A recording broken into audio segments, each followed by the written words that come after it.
And good afternoon, evening, wherever you are. Thanks for choosing Graps TV and the Sicko Show. I'm your host, the Matty Man. We're coming to you live tonight from North Carolina. And if you've got any friends, family in North Carolina, you need to keep them in your thoughts and prayers. Helen just hadn't been a nice lady today. That's just how it is. So, for everybody in North Carolina right now, I don't quite know what to say. I 40 for the first time in my lifetime is actually closed in several places because the highways are gone. Helen, you are not a nice lady.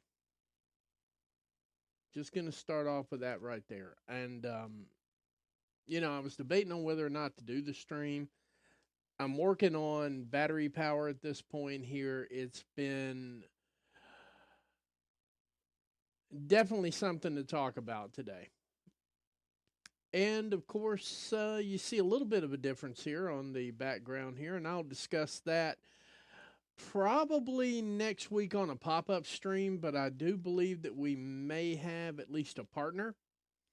And if you're seeing everything I'm seeing right here, then, you kind of get it. Kind of a little bit of a diatribe today. Just a little bit because college football is going on and all that. And shout out to my Aggies for their win. Whoop, Giga Aggies. A lot of other people are enjoying college football, and a lot of other people are picking up pieces right now. So if you got somebody that's a little bit close to you, just kind of hang on to them a little bit tighter today. The death toll is starting to climb, and the hero toll kind of is starting to match the death toll here a little bit. I want to be thankful for everybody who ran to it and not away from it. That's a rare breed in this world. Hey, shout out. We got 4 viewers already. Thank you very much. And I don't want to be completely somber about it because we have a whole lot to get through and stuff that I did not cover on Thursday that, as if AEW wasn't causing people so many problems right now with, this TV deal. It's kind of pissing everybody off, which is funny, by the way. Um,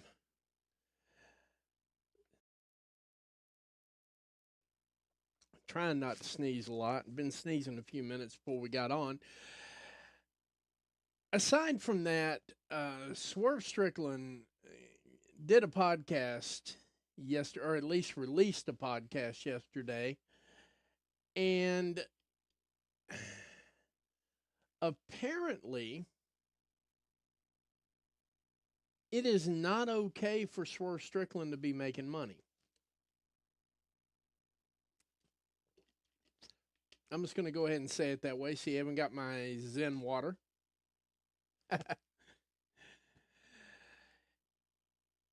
All right, let's get out of this funk and let's start doing this thing. Welcome to the AEW Collision and Rampage review. We're going to talk a little bit about Dynamite.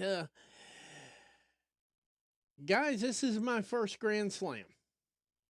I'm not even going to joke.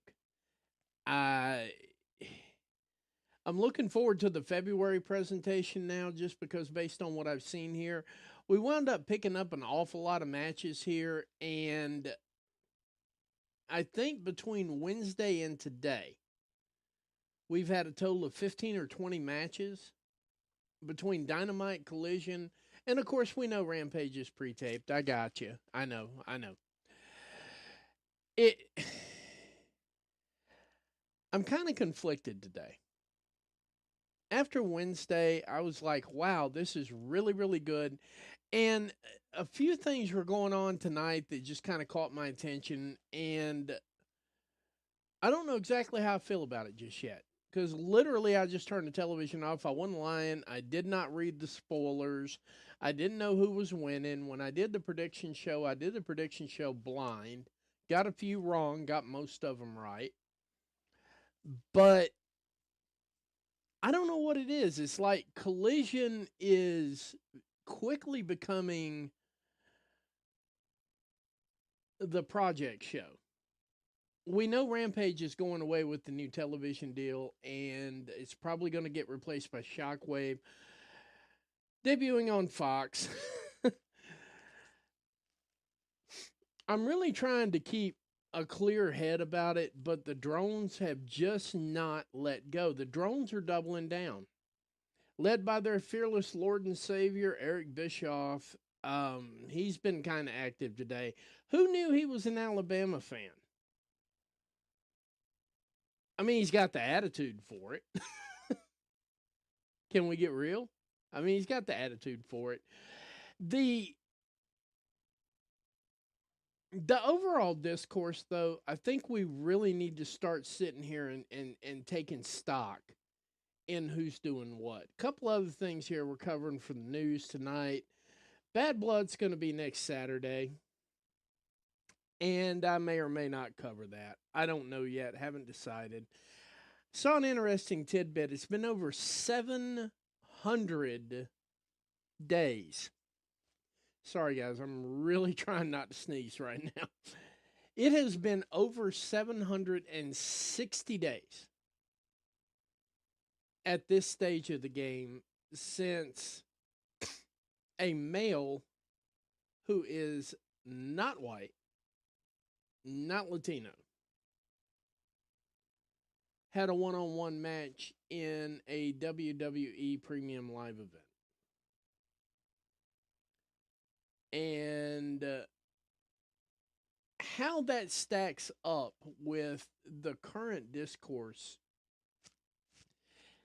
tells me an awful lot more about WWE and where they're going with their future. Now, you can take this one of two ways. Number one, you can take this as a lesson, or you can take it as a lump. But either way, you're going to take it. You're going to get this work. Because of all the things in the world, if you missed Covalent TV last night, which they're my good friends, I do the numbers for their podcast and their show. I'm happy to do that. I'm happy to learn. I'm learning as it's kind of like carrying the water if you're a coach. I coached basketball for about 30 years. And I started off as the film guy and then moved out of the film and started helping in other areas and eventually made it to the bench, made it to second, and then moved up to the next level. So what I've been doing is I've been keeping the numbers. I've been doing everything, been paying attention, learning, because one of the lost arts in this world is learning how to carry the water. If you don't know how to carry the water, you don't know how to coach the team. That's just a thought. Just throwing that out there. But last night was an absolute dream, and I'm not even going to attempt to mimic it at all because that would be rude. But at the same time, I want to echo a few things. Now, first off, I appreciate everybody that's in here, all five of you. And do I wish there were 100? Yeah. Nobody puts a podcast on to sit here and talk into the wind. Although I will sit here and talk in the wind, it doesn't matter. But at the same time, there are a lot of people out there that have these huge audiences. And they don't give you any information. They really don't give you anything but their take. And it's what I call an echo chamber. It's what everybody else calls an echo chamber as well. If you're a WWE fan, then those are the places for you. I am a fan of professional wrestling. If WWE happens to be doing some of that, I will be their fan. If WWE is not doing something like that, I'll watch it casually and wait for the people that I actually care about. And then I'll switch back and forth and so on and so forth, be looking up stuff from a show, doing things like that. But I can't say overall that I'm not a fan of WWE because I do like some of the stuff they do. The problem I'm starting to have with WWE is it feeds into this greater narrative that one doesn't exist, two could be easily debunked, three nobody's going to do that, and four it just is what it is. So here we are. If you think that because somebody looks a little different, acts a little different, walks a little different, and talks a little differently, that they are not worth what your whatever is, that's a problem. That is a real solid problem. And I'm going somewhere with this, trust me. We'll get to the review part here in just a few minutes. The average dirt sheet gets up on their stream, gives you a take that is pre cleared by other entities to make sure that it meets the requirements for what they need. That's how it's set up, that's how it works. Whether they want to admit that or not is irrelevant because if everybody is talking about the exact same thing in the exact same way, that is what we call a narrative. I don't do those.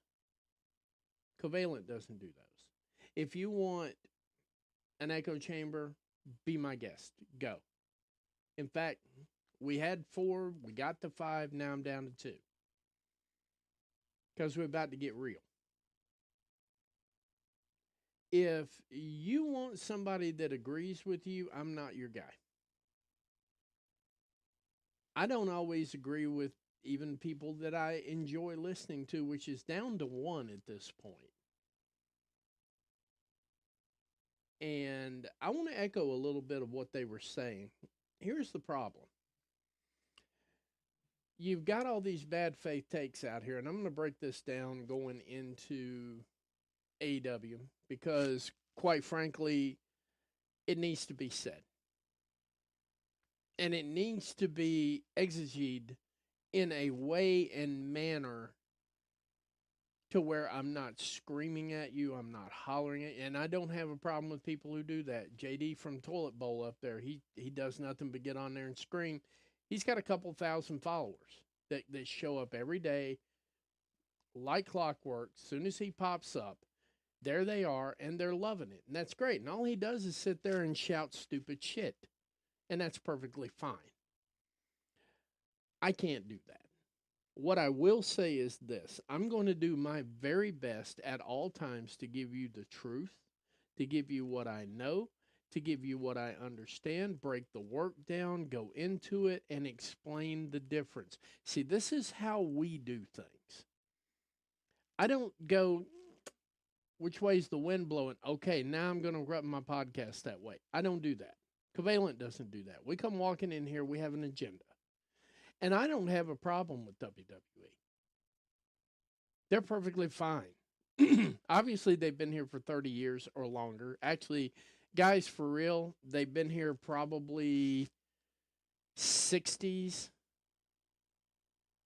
So we are coming up on around 70 years that they've been doing this. So obviously they're good at what they do and they have their appeal to a certain amount of audience. They are not, never have been, nor will be the end all tell all of everything, but you can't tell people that. So if you want a podcast that I'm going to open up with and say AEW was garbage, I don't know why they're still in business, Tony Khan sucks. If you're looking for that, I ain't your guy. And I wouldn't be your guy even if I didn't like AEW because for every ill quality out there, there are redeeming ones. I mean, when I look at WWE, it's like Covalent was saying earlier today. Chelsea Green has made lemonade out of pounds and pounds and tons and truckloads of lemons. So it's entirely possible to make a career even in spite of. But WWE does not make it easy on you. There's three things that WWE does that needs to stop, and y'all need to stop participating in it. Number one, WWE cannot, should not, and will not set the narrative for all of professional wrestling. They have a style, they have a presentation, they have a presentable manner in the way they do it. In other words, they're a hard cam style. They work on counts. They work on a lot of things, positioning. Then some of them have acting classes to cut in for the promos and all that, and that's fine and dandy. That is the WWE way. Then there are approximately 600 other promotions that do it completely differently. And that includes TNA before they got into this partnership, which, guys, can we have a conversation about this partnership here for just a minute? Because I am just now getting started. The soapbox is getting polished up because here we go. Rev Pro, a couple of weeks ago, dropped a little dime. And they said, you know what, WWE approached us to do a partnership. And we were like, well, okay, what's in this partnership? They're like, okay, we want this, we want that, we want the other. And, well, they didn't necessarily want to do it that way. And so they probably weren't going to be in it. But the telling part of that entire thing was at the very end of it. They were like, oh, yeah, and when this partnership is over with, we reserve the right to buy your promotion.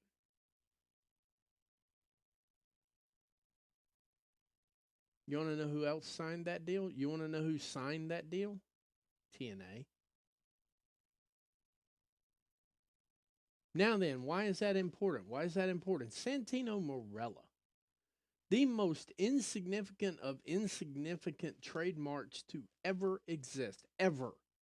I was alive during his era. It was cool. It was neat. Yeah, it was funny. Yeah, it was constructive comedy. But as far as being a significant guy, a big guy, he was part of one angle between John Cena and Umaga, and everybody started liking him. And he just kind of ran off with it. The Cobra, the Santini, the all that stuff. That was just them keeping him fresh out there.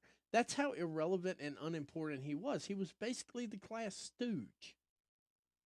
If it was a Santino Marella act, it was funny, and I give it that and everything else. Santino Marella decides he wants to pull his own trademark, copyrights, and everything else.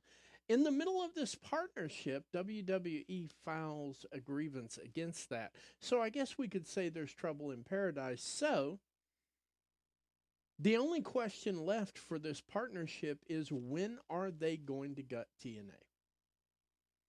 That's not a real popular stance, but it's what's getting ready to happen, guys. See, I don't come up here to sugarcoat anything. I love the partnership. I'm going to be honest with you. Let me say that loud again.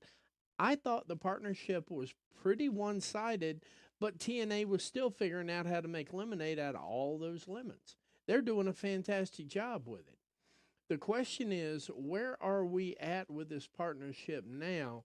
And considering that WWE is standing in the way of a few things that are minorly insignificant to majorly insignificant to the grand scheme of things and the partnership and everything else, my question is, when are they going to take them? And I'm not putting that out there to make you feel bad. I mean, Lord knows we're not going to get the participation tonight that I normally get, and I'm fine with that. I'm good with that. College football is going on. Alabama's beating the shit out of Georgia. But you're still going to sit there and watch it, and there's several other college football games going on. So I get it. I'm not expecting too much tonight. I'm just going to tell you that right now. But what I am expecting to do is give you some of this good work right here. And that is the crux and cornerstone of my intro tonight. I'm picking up where I left off on Thursday, picking up where I left off on Friday, and I'm going to be picking up again next week on the pop-up stream. I'm not going to let this stuff go. I'm not so much mad at JD as I am his broadcast partner because I don't understand how you can be a person of color and work with him. Is his accent cool? Is that what it is? He's got a northern accent, so it means something different? No. I know I'm all over the place right now, but there's just so much to cover. So the question is, when will WWE cash that chip in on TNA? Since they're running around running blocks on everything they're trying to do that WWE doesn't like, my thought is it's coming sooner rather than later. But I think what they're going to do is they're going to get Jordan Grace. They're going to pick up Joe Hendry. And everybody goes, oh, wait a minute. They've got contracts. Well, so does Stephanie Vacour. Your point? Yeah, she had an active contract. She also had 2 active contracts with titles. And that didn't slow them down. They didn't care. And TNA, I'm sorry, guys, is still number 3. I know y'all want that to be the number 2 guy, and I know you want AEW to be number 3, and I know Eric Bischoff consistently rags on the product and everything, but Eric Bischoff never could get past a television executive in the first place, so fuck him. Okay? Plain and simple. Number 2, as far as the Swerve Strickland podcast, and I'm not even going to try the other gentleman's last name, football player that backed him up on it, El Duque, I think it is. I'm not. That's as far as I'm going to go with it. 2 things, gentlemen. Number 1, thank you for speaking out, and number 2, you're absolutely correct. And everybody goes, "Oh, what do you mean? What do you mean? Swerve Strickland? That's too much money." Okay, guys, here's a scoop that not anyone in the world who's making this argument currently is even thinking about. For those of you who are unaware, Brock Lesnar, who has not been in a WWE ring in over a year and some change, is drawing 12 million a year to sit home.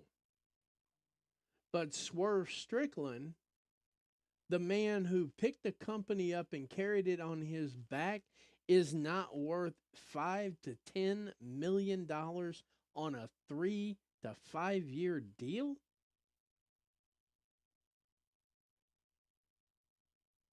This is beyond make it make sense. Make it make sense is something you say for mildly stupid comments. This one is pretty close to that restricted word that'll really screw the algorithm up. You know that. I know that. We all know that. So it's time to put our big boy pants on and start calling things what they are and not what we want them to be, and definitely not what WWE tells us they are, because WWE is that guy behind the curtain at the end of The Wizard of Oz. I had a lot on my mind yesterday that I did not get off my chest, and we're gonna spend a few minutes here. I'm gonna get every single thing I got off my chest, because I'm telling you right now, guys, I think we've picked up a sponsor. And I'm very happy to do business with them, and I'm very happy to come out with my brand, my style. I'm fully empowered, I'm emboldened, and I am emblazoned. I am about to whip out a nuclear arsenal because it needs to be done.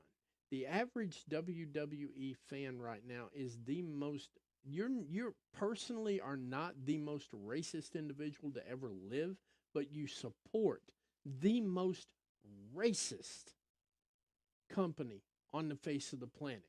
When Triple Nose drops out a little thing about, I think, y'all gave Swerve too much money. we aren't going to be able to keep up with that, is basically what he's telling you. Meanwhile, Brock Lesnar, who wrestled no more than 20 matches when he was here with a title, is making $12 fucking million a year to sit on a couch. But it's all right because he's all white.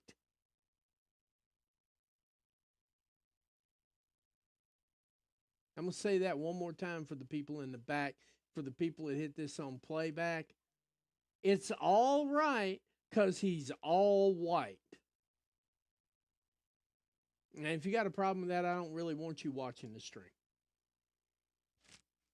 This business is a limited individual, it's a limited engagement business. You only have so many, what they call in the ring, you only have so much of a bump count. And once you've hit your bump count, you're done. This is not a regular 9-to-5 job where you can just head right back on to community college and pick up a new skill. No. This has a shelf life, it has a start and a finish. So all of that in between there is your earning time. Some people, Chris Jericho, unfortunately, have been in this business 30 or 40 years, and they are still active participants. That's one out of hundreds. Ric Flair, one out of hundreds. Jeff Jarrett, one out of hundreds. So if you can get a bag, Swerve Strickland, get your bag, back up that Brinks truck, I'm perfectly fine with that. As long as Brock Lesnar is sitting on a couch at home, earning $12 million a year to do abso-fucking-lutely nothing. No appearances, no signings, nothing. Like, but nothing. $12 million. And Triple H and that fucking Graga ilk up there talking about, oh, they're disrupting the pay cycle. How? You've been disrupting the pay cycle, dumbass. You've been doing that.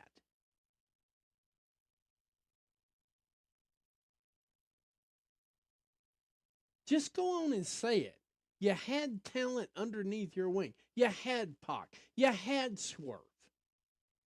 Hell, you've had most of them. You couldn't do anything with them. They go off and they do their own thing. You're just pissed off because you couldn't do anything with them. That's a fact. But at the same time, the nerve, the balls to even float that out there.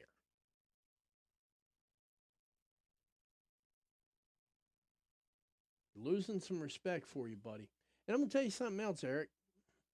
I never had any respect for you. So if it sounds like I don't respect you, you have hit the nail on the head, old man. Go worry about your damn bankruptcy and let the rest of us handle the wrestling analysis, okay? So I'm screaming in the wind now. A year from now, I will not be. Bookmark that. The other part of it that really bothers me a lot is how we're talking about the women.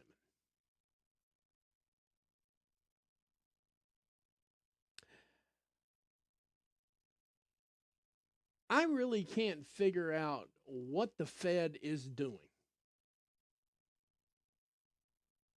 The inmates are definitely running the asylum. They had a group sitting on NXT, and I can't remember because they changed faction names like I changed my underwear.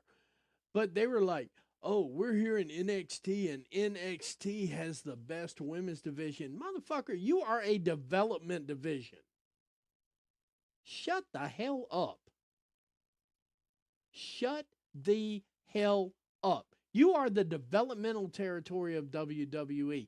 Who approved that promo? If you really want me to get surgical, I can get surgical. But since everybody's decided I'm some AEW shill, which I'm not, if you really want me to explain to you what the problem is with the friendly product, I'm getting started right now. You are the development. Say it with me, boys and girls. You are the development division of a pre-fucking determined sport. It has a predetermined outcome. And you are the development of a predetermined outcome.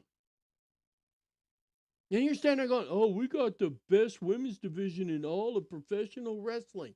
Dude, you just buried 2 shows. And WWE fans are like, yeah, they got the best. Shut the hell up. Seriously. And then we're going to really.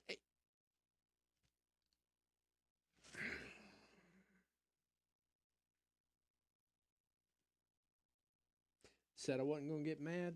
Said I wasn't going to get mad. Said I wasn't going to get mad. And I'm not going to get mad. But Eric fucking Bischoff, they took everything you ever did creatively and they shit all over it. And you shill for them like a $2 whore on a street corner. Bully Ray.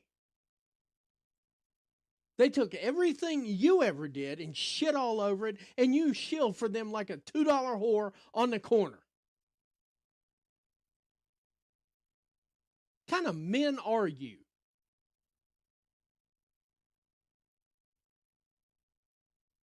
What kind of men are you? Because from where I'm sitting right now, I don't know if you got your nuts snipped or what. They took Eric. Let's get real here for a minute. Since you like to quote tweet me all the time, quote tweet this motherfucker. They took every damn pay-per-view you ever came up with. The Great American Bash is an NXT. It is a developmental, hey, look at our prizes. They took what you...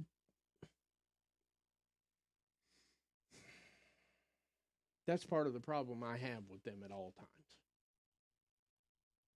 Like literally, they took your creations, bastardized them, and you're sitting there going, like a damn trained seal.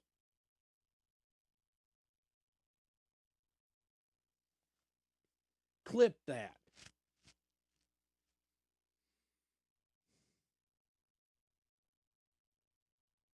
I get a new one every day, you know? I mean, I'm glad you guys are paying attention to me because obviously I got 4 viewers right now. Thank you guys for sticking with me.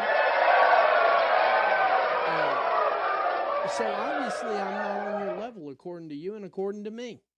I'm not there yet. I'm working on it. I'm developing my viewers. I'm developing my people. I'm not on your level, so I'm probably not that significant. The problem is, you can't deal with what I'm saying because you got no rebuttal for that, son. And listen to me, fat boy, you ain't got a rebuttal for it either. Everything that you held near and dear to your heart isn't even a finishing spot in most, and definitely is the fucking joke of WWE. And you guys sit there and chill for them like trained seals. Now, Mark Henry, I'm going to cut you a break. You got a son, you're trying to break him in. I get it. As a father, I get it. Mark Henry, as a father, I get it.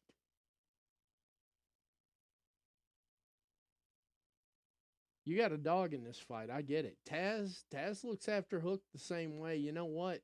We all look after our sons that way. That's the way it's supposed to be, man. I get it. And you're in an uncomfortable position sitting around with a whole bunch of hacks and shields. Drones. Drone babble. But you can smile and nod and not go along with it, guy. They were good to you at AEW.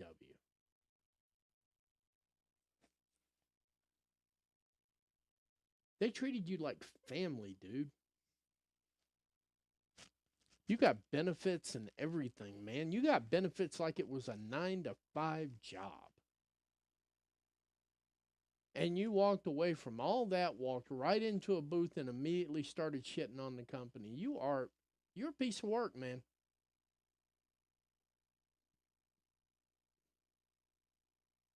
JD from Toilet Bowl. You're a fucking racist. And if my name comes out of your mouth, it better be, I'm sorry, sir. You can clip that too. Anybody wants to clip that, send it to JD from Nutsville. His nickname should have been Swallowed. Jackass.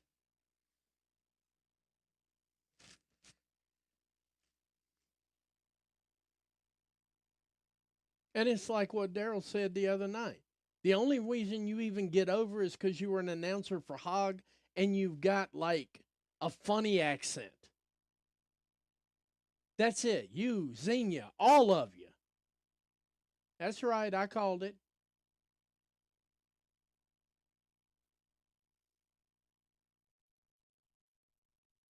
Guys,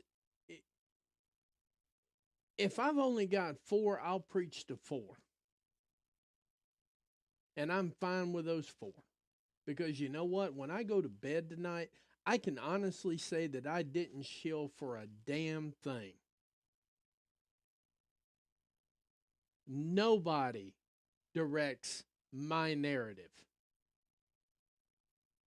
I spend all day researching, thinking about it, putting it together, diving into these. Oh, God.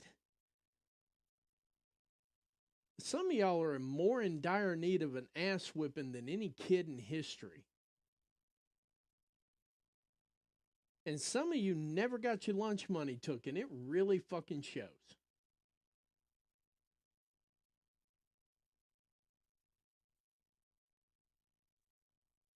And I don't mean to be this serious on a Saturday night. My Aggies won. I'm feeling bad for my kid in there. Georgia's getting their ass beat. I'm feeling bad for him because he was looking forward to this game. He's a Georgia fan.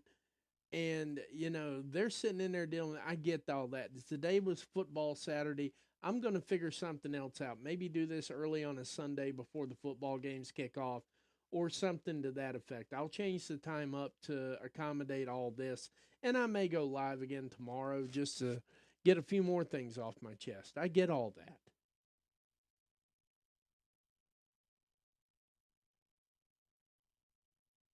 And I'm not going to let it kill my shine because I had a thought when I came on here tonight, and I haven't even pulled up I haven't even gotten into the first match yet because there is just so much in the IWC right now that is so wrong that it's becoming unwatchable. A lot of you are becoming unwatchable.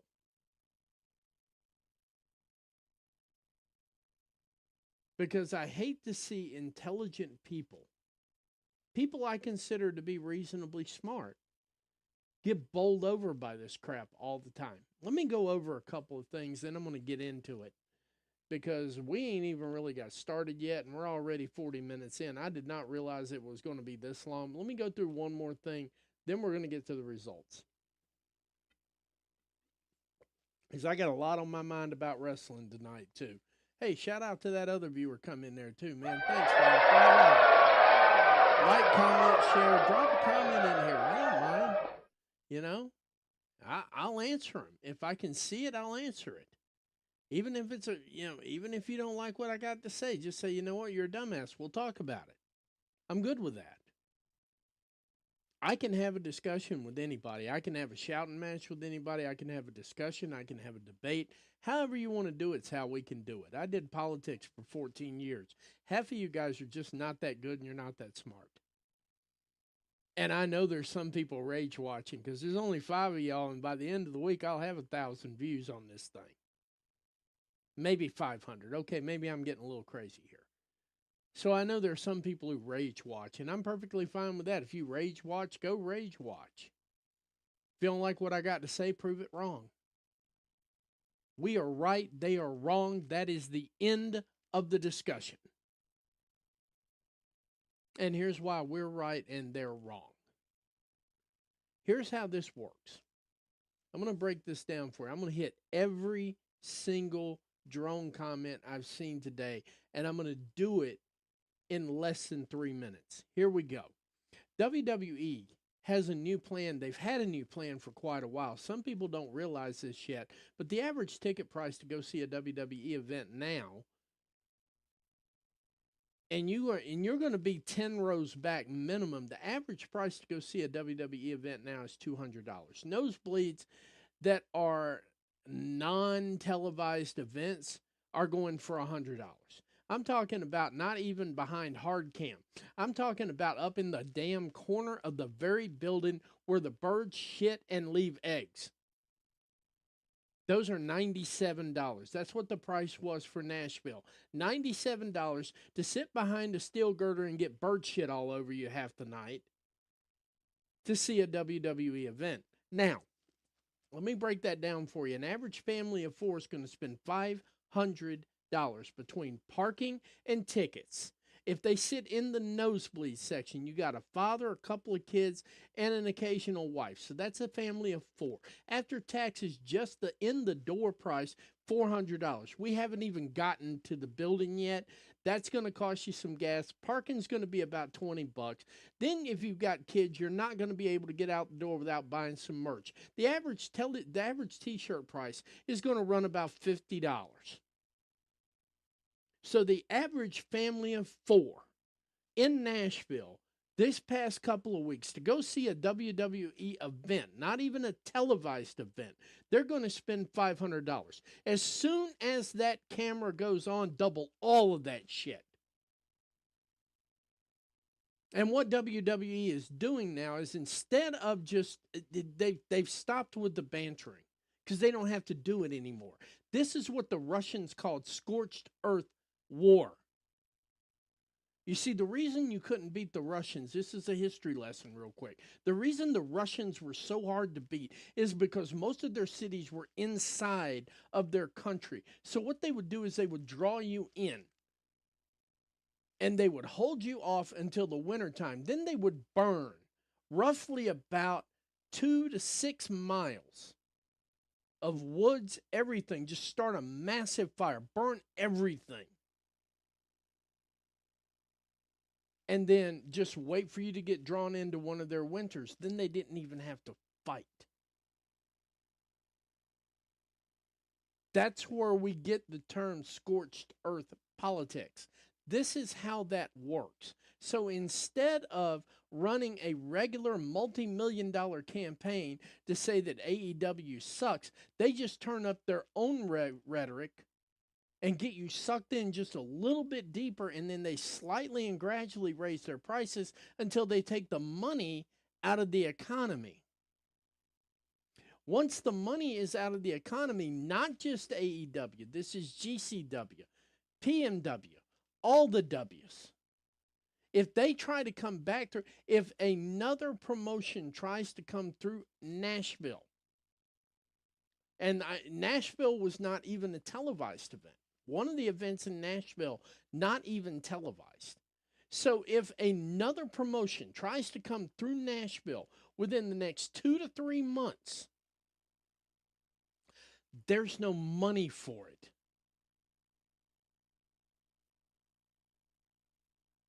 Because WWE has already rolled in there and dried it all up. So WWE really doesn't have to do anything but exist. So you say, oh, well, look at all these tarps and stuff. That's because the money was already dried up. What you're seeing right there are the actual solid, not casual viewers, your actual solid AEW fans. And in many ways, here's what you're actually seeing are actual wrestling fans who will spend their last dollar to also support another promotion.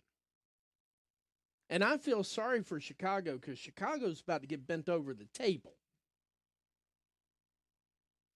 Because you got WWE coming in, you got Raw coming in, you got NXT coming in, and you got a SmackDown show coming through in the next couple of months after that. That town will be dead for everybody. Now, what I'm waiting on is for these other promotions that supposedly are running hand in hand with WWE to go, hey, wait a minute, guys, you're not leaving any money for us. So, see, WWE honestly does not have to do anything at this point.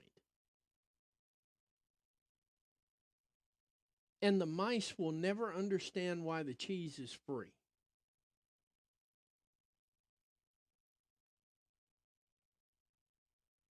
I'm going to let that sit right there for just a minute.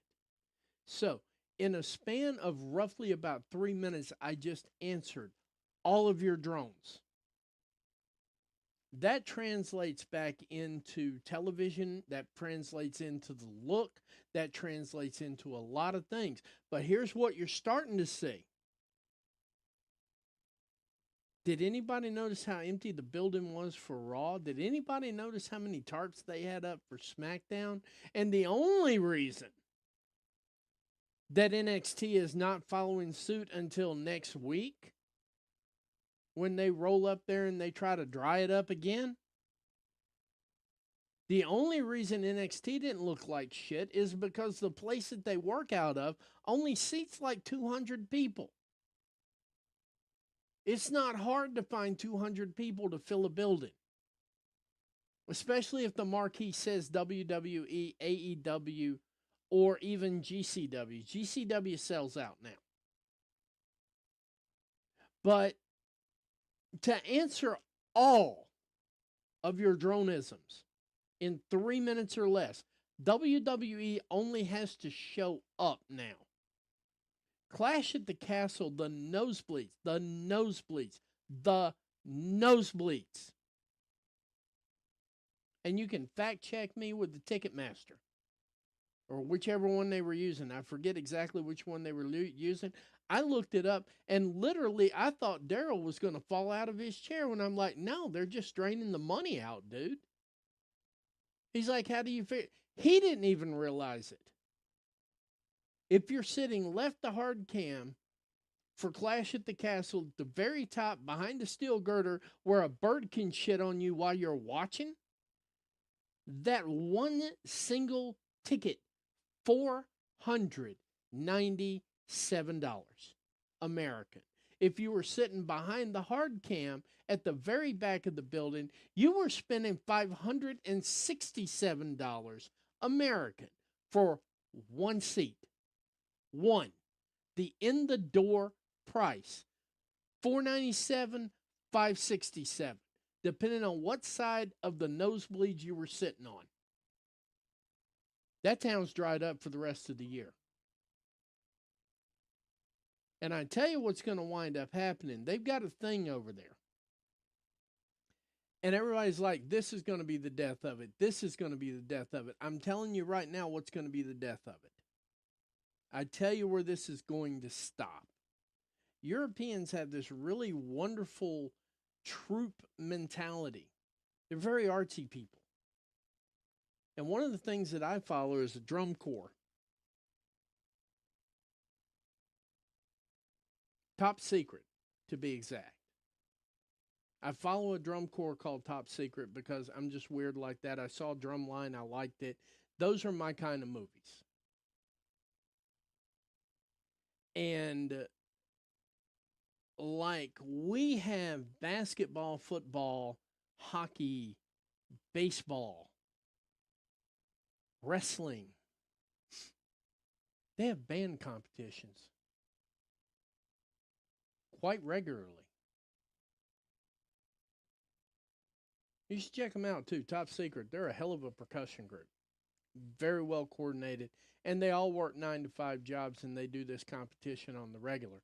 Here's where WWE is going to shit its mess kit in Europe.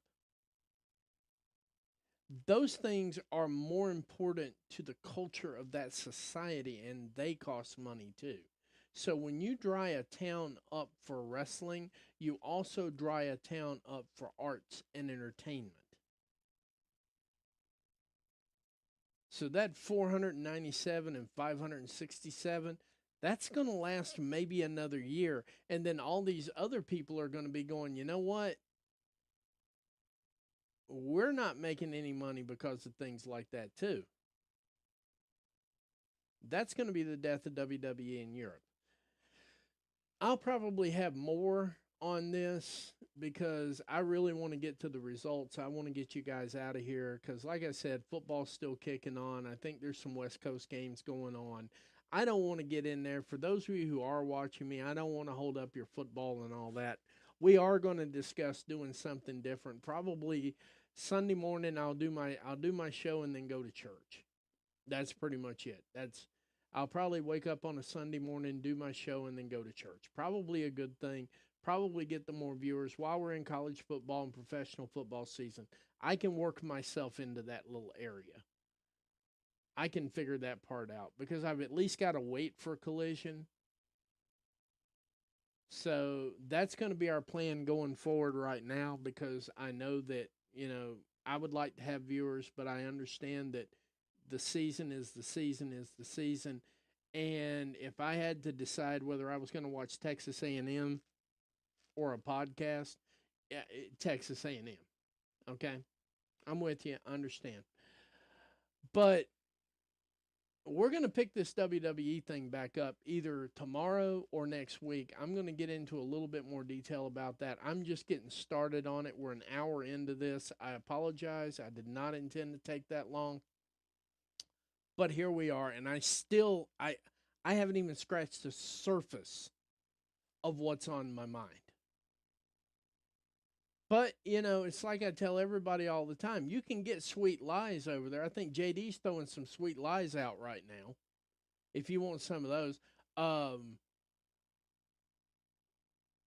Bleacher Reports, they probably got some free lies if you want those. They got some free lies and speculation. Free of charge. You can show up. I'm free 99 too, but if that's if that floats your fancy, that's fine. Because if you come in here from here on out, we are going all out. We are all in and we are going all out for AEW at this point. AEW has a television deal. They're going to be around for another 3 years minimum, so get used to it and get over yourself. Because we ain't going nowhere, baby. Not at all. Not even a little bit. But we are going to get into the matches. I'm going to kick in here with Rampage was worth the viewership of what they got. Rampage kicked off. I got to say, I knew House of Black. I'm really, really hoping that we turn the corner with Malachi Black because I think that we've got chapters we haven't even started with yet. Malachi Black, Buddy Matthews, fresh off of his wedding. Congratulations, Buddy Matthews. This was, to me, it was just a little bit of a mini cheat code. Hey, we're back up to 5. Thanks, guys. Thanks for taking time out of your football to hang out with me. Appreciate you. The one thing I will continue to say over and over and over again is that Lio Rush has gone from pariah to underappreciated wrestler of the year. I'm going to go with that. I'm going to die on that hill. Lio Rush is definitely somebody I could build a junior heavyweight division around easily. And if I had about 6 more just like him, oh my goodness, the first hour of every single show would be nothing but that. Get the crowd going, get them hyped. Leo knows how to pull it off. Action Andretti, I don't know what's going through his mind right now. I don't know where creative is with him, but whichever direction they're going with right now, not a good direction, not a good look on this one. If you've got something that's working, intentionally trying to break it up, I don't consider that good storytelling. Some people do, I don't. And I think that's a real problem. I think it showed up in the match a little bit. But the reality of it is, Leo Rush carried the day. Malachi Black carried it for his side of the team. I really hope whatever this beef is that him and Tony can cook it up and eat it, because Malachi, we've got volumes and chapters that we haven't even started talking about yet with Malachi Black. And I don't not even gotten to Buddy Matthews. We got layers of him that we ain't seen. And Julia Hart, from what I understand, is close to coming back. When she gets back, and we have the full House of Black again, and Julia Hart's back out on the rim, there is absolutely nothing this faction cannot do. And they've proved it. They've shown up, they've showed out, whole 9 yards. Of course, Malachi Black and Buddy Matthews pick up the win. But not without a struggle, not without a fight. Leo Rush does his usual stuff, and Leo has mastered the art of gotcha. Diversion, deflection, whatever you want to call that style he's working right now. He's mastered it. It's entertaining. I enjoy it. There's absolutely no difference between it and what you would call traditional WWE story work. The only difference is all these stories are being told in the ring. Obviously, Rampage is less promo, more wrestling, so on and so forth. But yeah, I mean, it's like Malachi Black, Buddy Matthews pick up the win. And of course, Action Andretti is doing the Action Andretti thing. I don't know if they're going to bust him out and do a singles run with him. If that's what they're going to do, go ahead and get that show on the road, man. Because he's screwing up the vibe. Whatever they're doing right now, the vibe is just not there. It's noticeable. That fun vibe that you normally get out of them is just not there. So let's do everybody a favor and just go ahead and either split them up or cook this beef up. Same thing with Malachi Black and Tony Khan. Whatever's going on there, guys, cook it up and eat it. Because, Tony, you need Malachi. And I'm going to tell you right now, Malachi, if you go back and sign on the dotted line, you are going to get nerfed in a way like nobody else has ever gotten nerfed. So don't do it. I know you want to go back. I know your wife's there. I got it. But she can always come to AEW. Her contract's almost up. They're not utilizing her either. So what do y'all want to do? Just go there and collect a paycheck? You want to stay here and be creative? That's your call, dude. That is legit your call. Shout out to the 6 that are sharing me with the football game. Thank you very much, guys. I really appreciate it. I really do. My viewership, I do appreciate. Don't get me wrong. I say I will talk to the breeze, but I always like having people listening. I'm happy with that. I really am. Thank you very much. Following that, Anna Jay, back from New Japan, versus Robin Renegade. This was a back and forth. This was definitely a skilled match, and I do believe, if I am an observant man, and I am, the one thing that I noticed that popped on social media, because I watch social media while the matches are going to see which way the wind's blowing, to see what kind of a draw they're getting, what kind of rejection they're getting.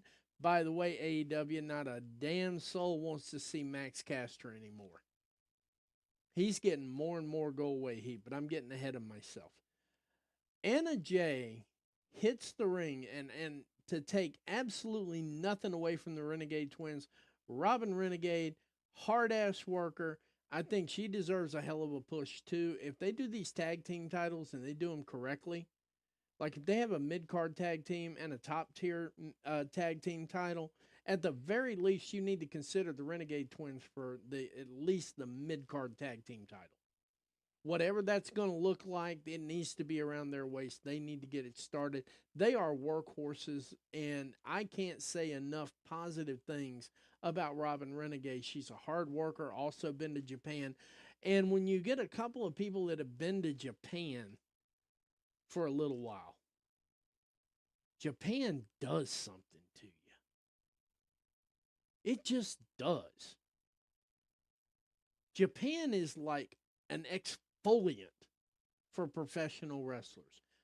The UK is also like that too. You do a UK tour with some of the UK promotions and you come back, you're 10 times better than when you left. And that's a fact. And Anna Jay is absolutely no different. Her time in Japan paid off, and it paid off in Benjamins. There were no Jacksons in that ring. And there definitely weren't no Lincolns and there weren't no Washingtons in that ring.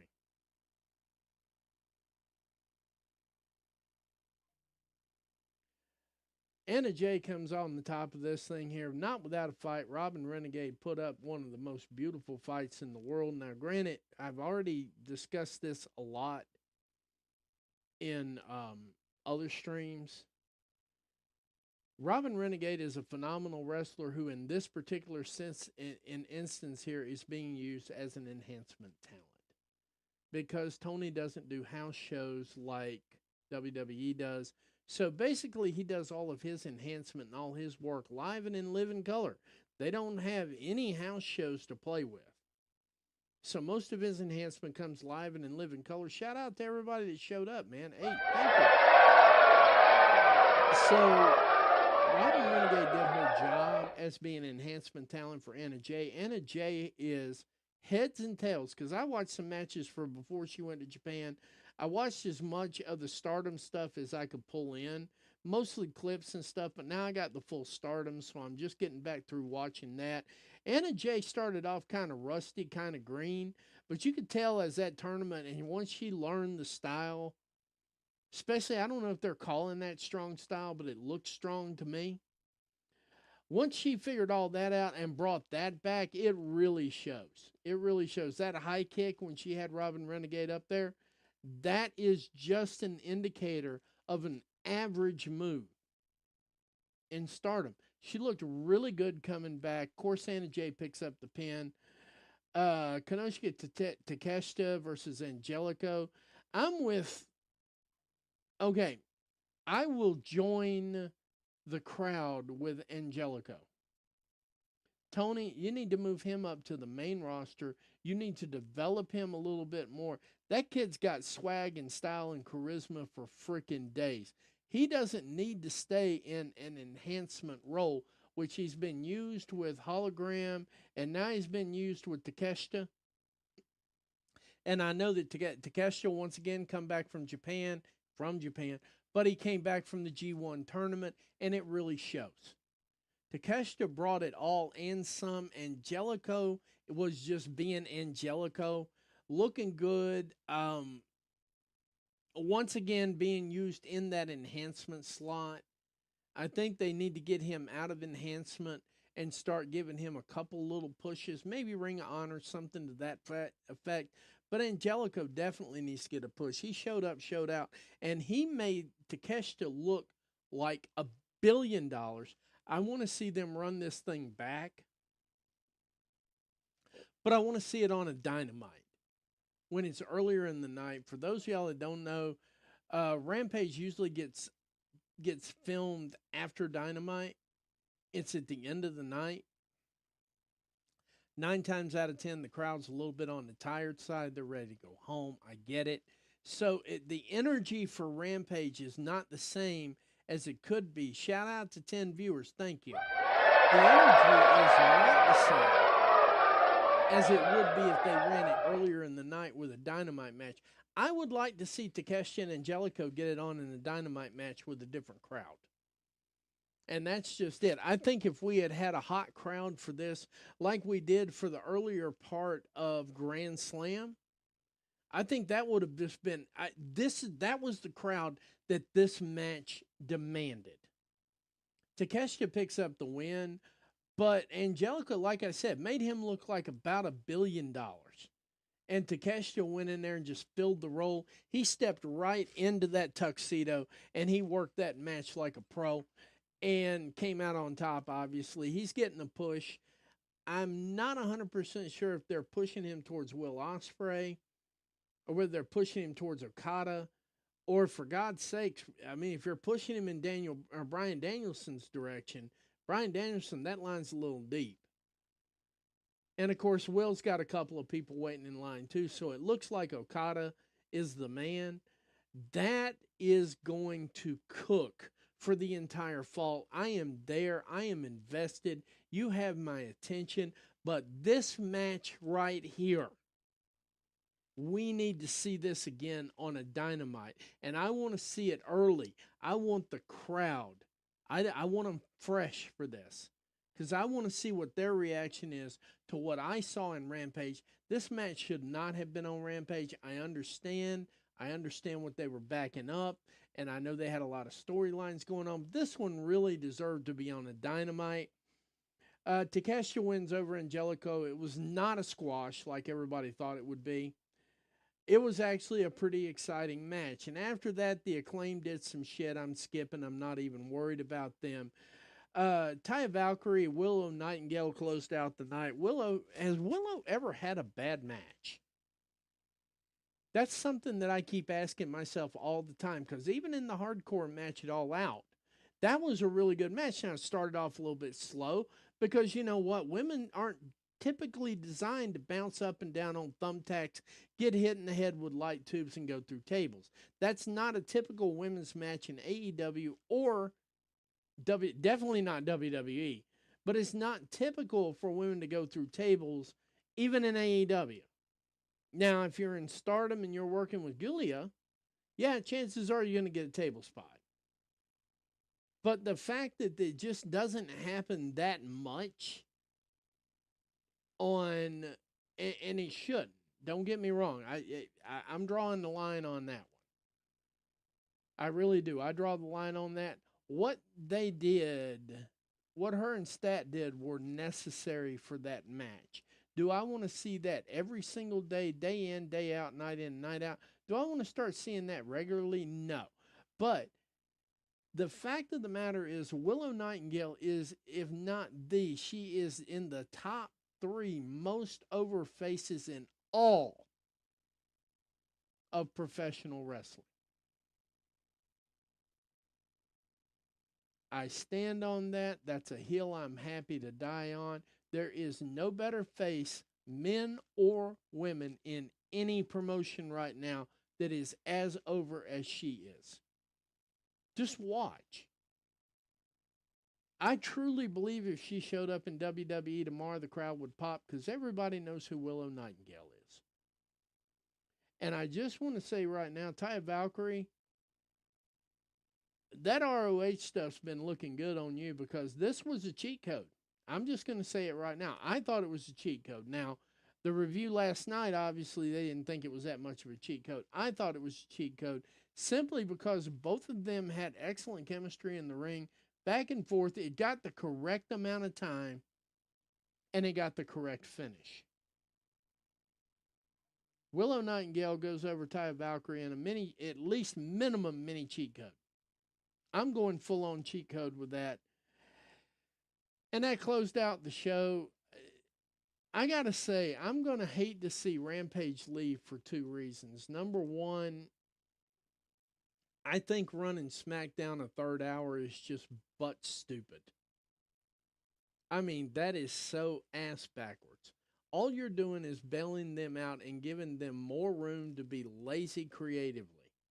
And plus, you're adding in for more of their commercials and so on and so forth. I'm going to hate to see Rampage go, because Rampage is actual wrestling. Now, they've started putting in a few promos and things like that. Few packages, I get it. But yeah, I mean, for the most part, Rampage is mostly wrestling. That's why it's the quickest hour in wrestling, because it's constant motion, constant things going on. Next thing you know, you turn around, it's 11 o'clock or 10 o'clock or 9 o'clock, depending on where you're at. But basically, you turn around and boom, it's done. It's over with. You know, you're done. And you got a reasonable amount of matches in there. I'm going to hate to see that thing go. Obviously, it's on the cutting block. It's on the chopping block now for the new TV deal. And, of course, Swerve Strickland accidentally, intentionally told us that the deal with Fox is pretty much done.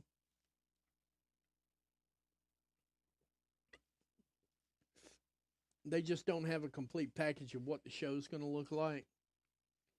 But the deal being done with Fox, the deal being done with this, I mean, Tony at this point right now might be looking at a Billy, so I get it. I get it. I'm going to hate to see Rampage go, though. If I mentioned that lately, I'm sorry. But then we get into Collision tonight, and after watching Grand Slam Dynamite, I was looking for a little bit more out of Collision. Then I remembered, hey, this is a Collision show, and they're competing with Alabama versus Georgia. And even if one is beating the hell out of the other, everybody's going to sit there and watch that. So it's a hard thing to compete with. They're also competing with, I think it was Clemson and somebody. So, I mean, in our immediate area right there, Clemson was playing somebody. Alabama and Georgia are playing. It's pretty much a hard competition to have out there. So good on them for at least not preempting the show or cutting it early or anything like that. That would have been nice. We could have gotten into this earlier. But I get it. They win their regular airtime and so on and so forth. And we opened up the match tonight with Jack Perry driving the Scapegoat Mobile. I don't know what else to call it but the Scapegoat Mobile. Through New York on his way to Arthur Ashe Stadium. And, of course, he shows up, hops out of the attention to detail here. Because we got a lot of matches to get through. Some of them I'm just going to blow through. Some of them I'm going to hang out with for a minute. This is one I want to hang out with because I'm going to make sure I don't get this guy's name wrong. Minoru Suzuki, or as we call him, I think everybody's nickname for him is Grandpa Murder, or Grandpa Murder Gymnastics or something there, something like that. Suzuki shows up and does the traditional Japanese thing, and I get it. People want to watch people chop and chop and chop. Suzuki's your guy for that. We were getting some of this garbage completely out of the way to begin with, and I felt really bad that Jack Perry had to open like that because I know in my mind how the show went. That means by the time Jack Perry got there, they already had roughly 2 hours of the show. And it was already late. Jack Perry shows up, and they get to see a chop fest between Jack Perry and Minoru Suzuki. Of course, Jack Perry goes over the top of Minoru Suzuki. They have a little bit of a jump fest there and everything else and blah, blah, blah. I'm escaping that. Then we had Brody King come out. And, of course, based on the action from Rampage the previous night, we had Brody King versus Action Andretti, and that didn't last much longer than a hiccup. It was over with. Brody King just, he walked in there, handled his business. They let Action Andretti look real good for the first few minutes, and it was pretty much over with. Then we had a Tornado Trios match with Chris Jericho, Brian Keith, and Big Bill versus Orange Cassidy, Kyle Riley, and Mark Briscoe. Out of this entire match here, all I cared about was Mark Briscoe. I'm escaping the rest of the shit. I hope Mark Briscoe's pretty good. I hope he's good. That was a really nasty shot he took close to the end of the match for the pin. Big Bill is coming along pretty well and probably should be his own standalone wrestler at this point. I don't think he needs Learning Tree, and I think Learning Tree is really just dragging him down. And I'm the same with Mark Briscoe. If anything did not need a run this back thing, I'm glad Chris Jericho and Mark Briscoe is probably going to be on Ring of Honor because, I don't think we need that on Dynamite or Collision. If we get that on Dynamite or Collision, I'm specifically not covering that match. I am sick and tired. Now, you want to hear, everybody says I love AEW so much, and I never have anything bad to say about AEW. Well, I'm kicking one off right here, right now. 90 seconds. Chris Jericho needs to be retired. He needs to be in the back teaching younger people how this business works, the strategy behind the way he does things, the psychology of it and everything else. He would be a perfect teacher. We do not need him in the ring in 2024 going over anybody, and we damn sure don't need him making title matches. So for everybody who says that I'm just absolutely I'm a drone for AEW, correct yourself right now. Orange Cassidy, I am sick and fucking tired of the hands in the pants and all that crap. I'm tired of all that. That can go away. That could completely go away. The one thing I will give Tony Khan credit for, he put them both together in the same match. So basically, I don't have to cover them individually. This was a dumpster fire from Jump Street. Chris Jericho is off by at least a step and a half, and it's really starting to show. It really hurts the quality of the match.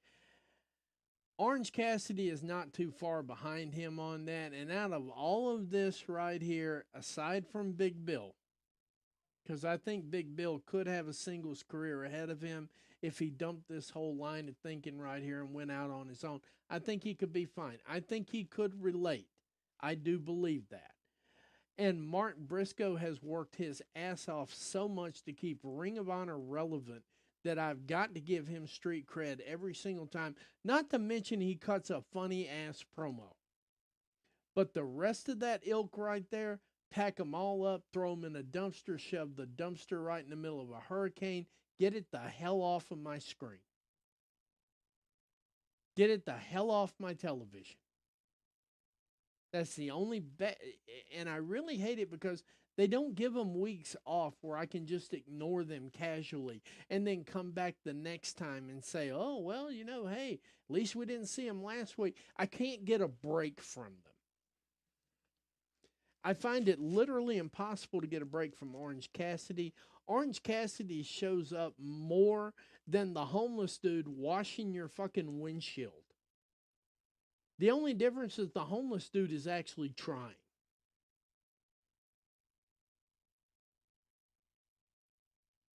I'm going to leave it right there for just a second. I know that this is a specialized field and very few people make it. Wow, shout out for 15. I get it. I get that this is a fraternity and sorority, and it's very limited as to who's going to get in. I totally get that.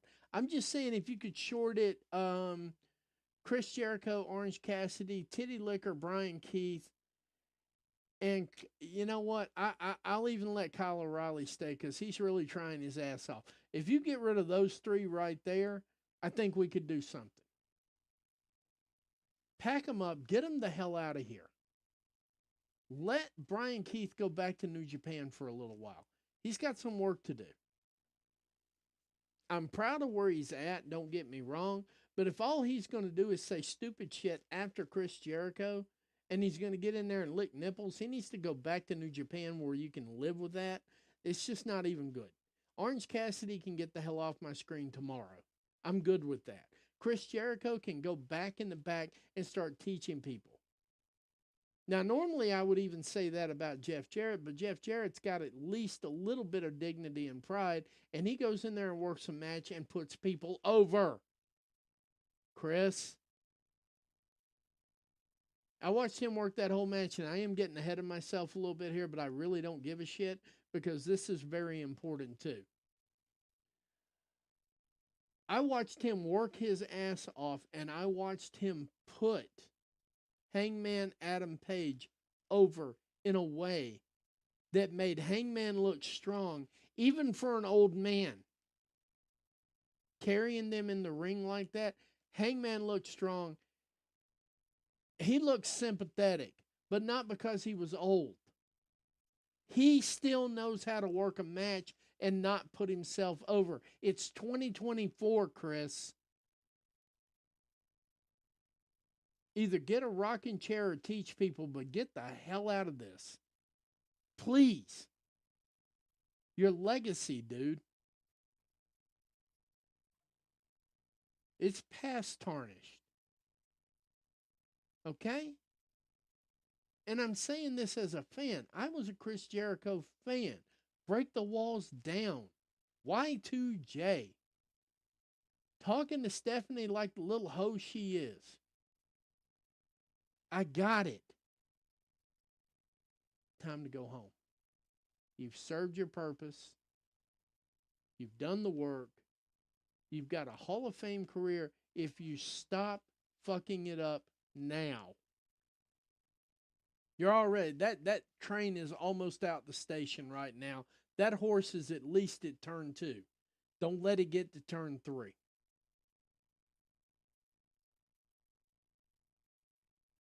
Tornado Trios match. Chris Jericho, Big Bill, Brian Keith pick up the win. Blah, blah, blah, blah, blah.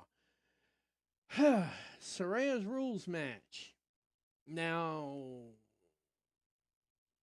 this was more interesting than I thought it was going to be. I really thought this was a predetermined squash.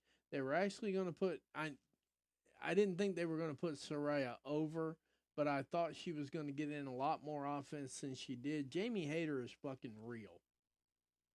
And if you don't understand that part of it, shout out to 16. Thank y'all for showing up. I really appreciate it.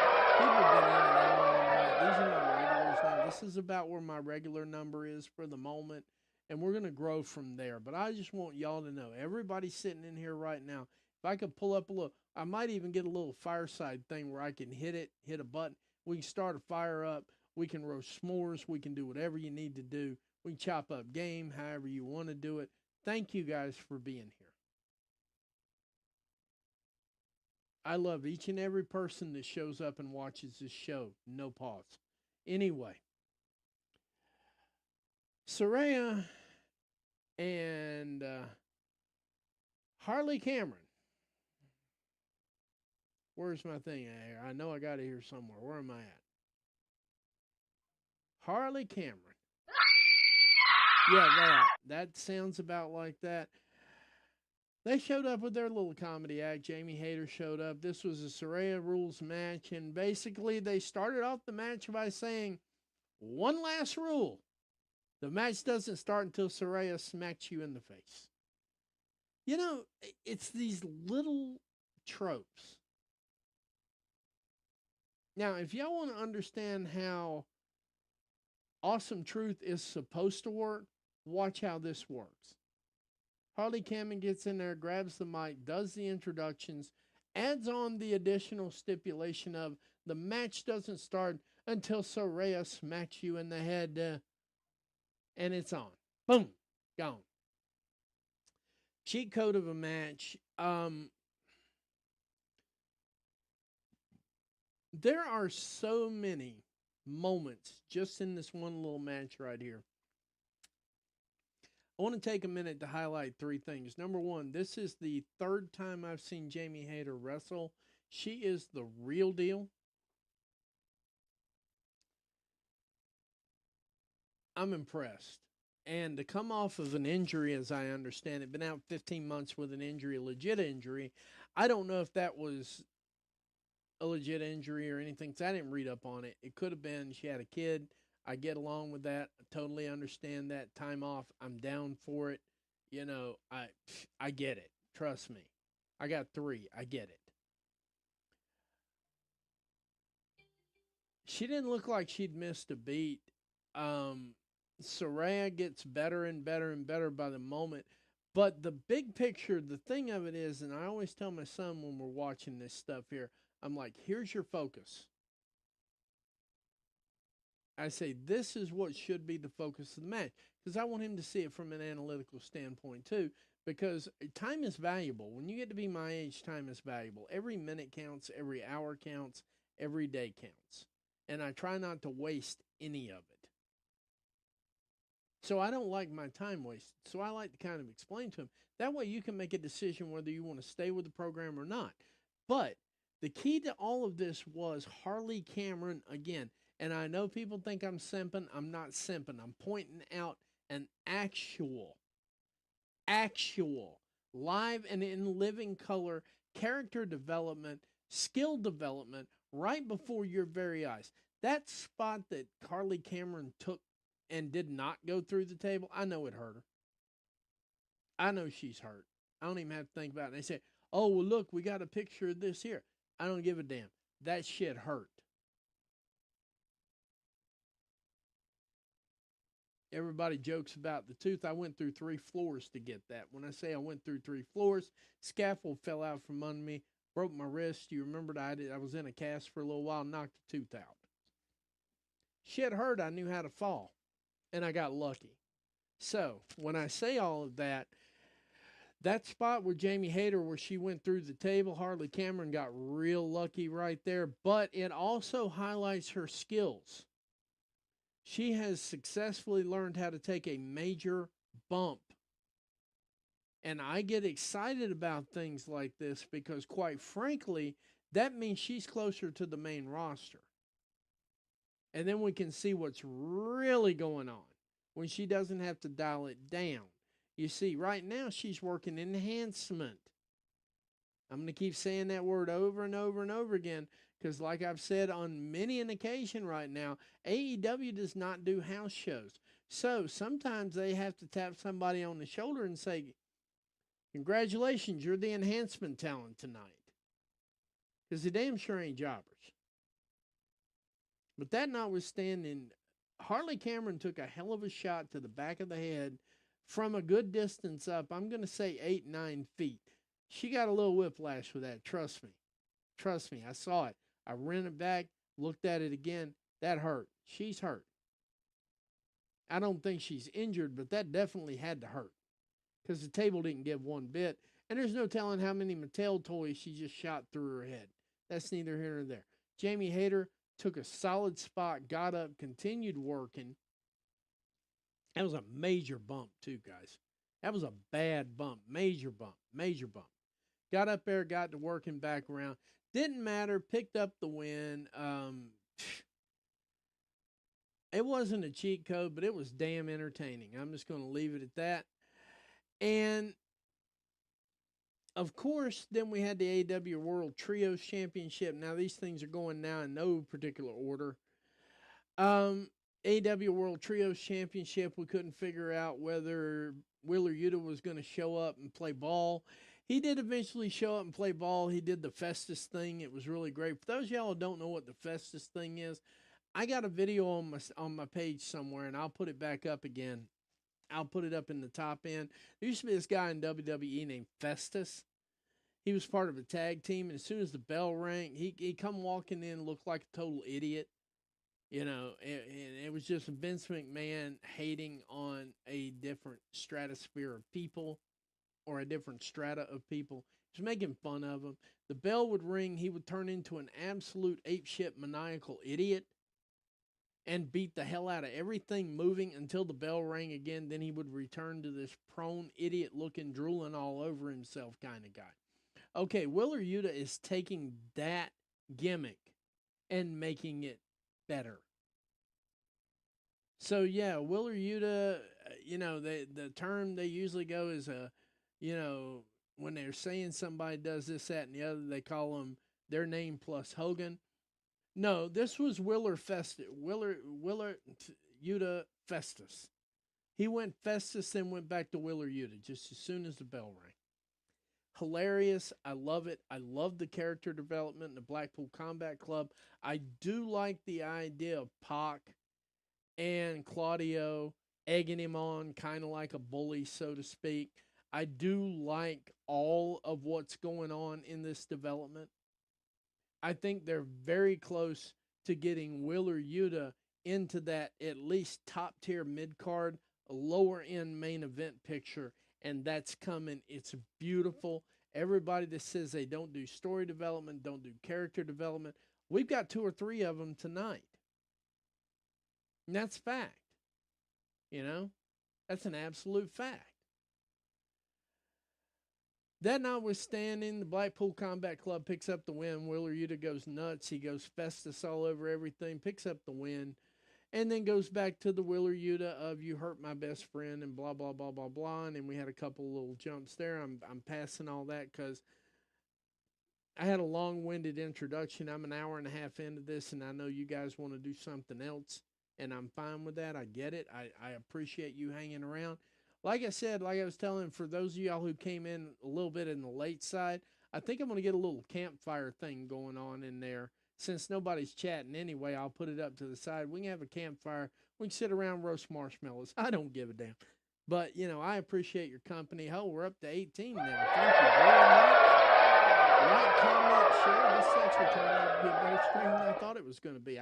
I approached it earlier because I had a lot on my mind and I wanted to say it in a way where I wasn't as offensive as I could have been, but I didn't really care if I was offensive. If y'all missed the beginning of that, run it back. We're up to 20. Thank you very much. But if you missed that, run it back. Run it back to the beginning. I had sort of a mild opener that kind of turned into something, and here we are. Lumberjack strap match. I'm just going to do them now in no apparent order because I've got so much that I want to finish up and cover because I got a couple of matches I want to highlight and I want to just get everything in there and I want to get to the matches I want to highlight. I've got a couple in here that I want to highlight, but I want to get all the garbage out of the way and I want to get the match, the tribute match out of the way too. Hangman Adam Page, Jeff Jarrett, that was a brilliant piece of storytelling. I know Jeff Jarrett didn't pick up the win, but once again, Jeff Jarrett took Hangman Adam Page to another level. What we are actually seeing here right now, and this is one of the things I tell my son all the time when we're watching wrestling, I kind of try to explain it to him because they don't do the video packages. They don't do as much as WWE does to inundate you with information so they can bullshit you from the back door. Okay? That's where you have all of that information. Rule of 10. Once they get the rule of 10 done, they can stick anything to you they want to and you will eat it up. Once they have satiated you and so on and so forth, but I'm not on that anymore. I'm on something completely different here. This Hangman Adam Page Jeff Jarrett match, in my opinion, was a mini cheat code all the way through, especially in the beginning part when he threw Jeff Jarrett out there and the guys hugged him. That's when he realized there was one way and another way of doing things.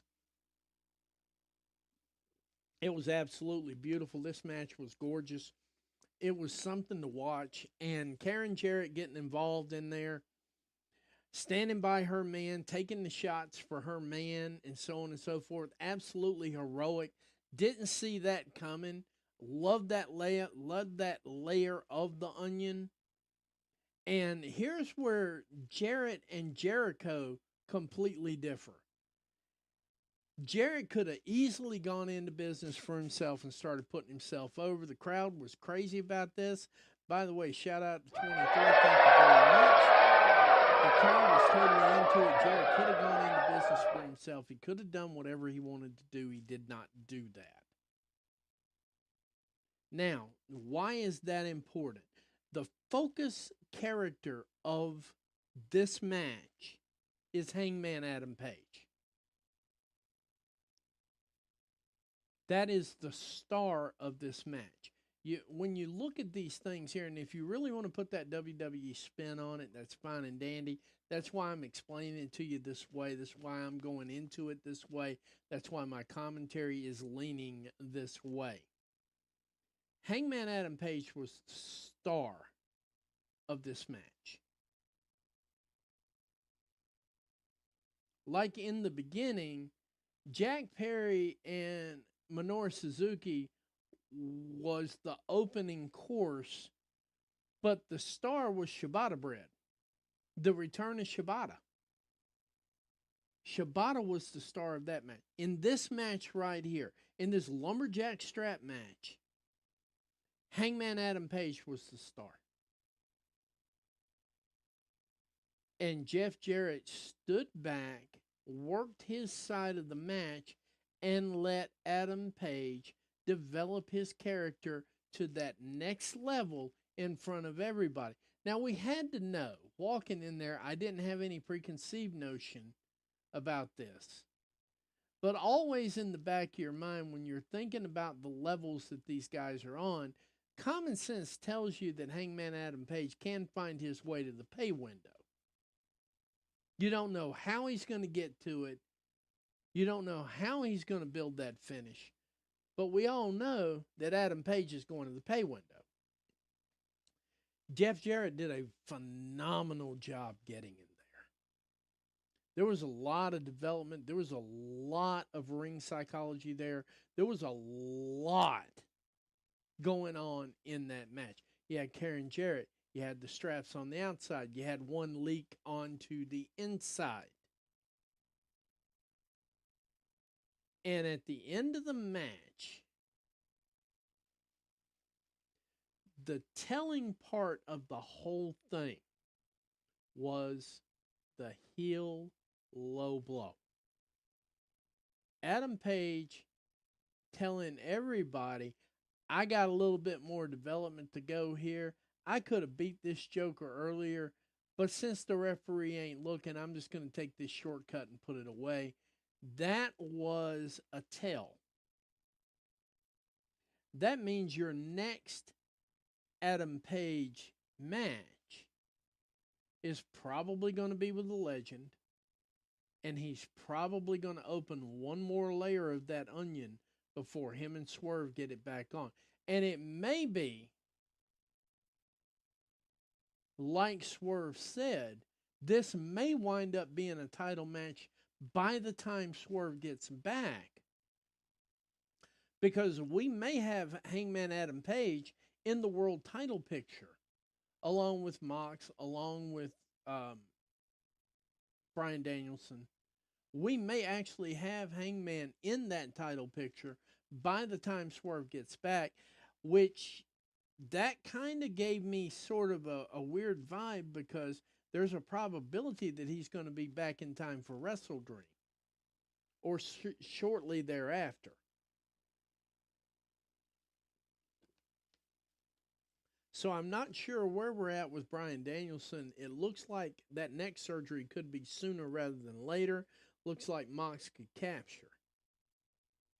But what happened in this match right here, the reason that I have a whole ton of respect for Jeff Jarrett that I never used to have until this very moment, is Jeff Jarrett got out of his own way, let Hangman do his job in the ring, present himself the way he needed to move on to the next level, while still managing to get his shit in, as they say, and a couple of dramatic pieces there overall.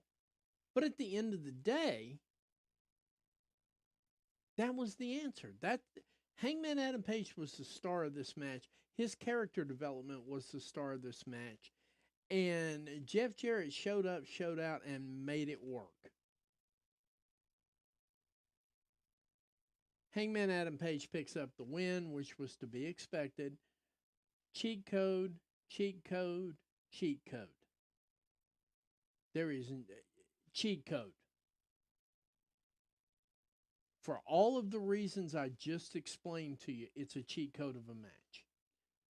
And shout out to Karen Jarrett for still moving around like that. Damn, woman. I ain't seen you move like that since TNA. So, yeah, I mean, shout out to her for that. Shout out to that development. Shout out to everybody. Shout out to being trustworthy. To be in the ring, in that segment, in that moment. Shout out to being ready and trustworthy. Shout out to everybody there.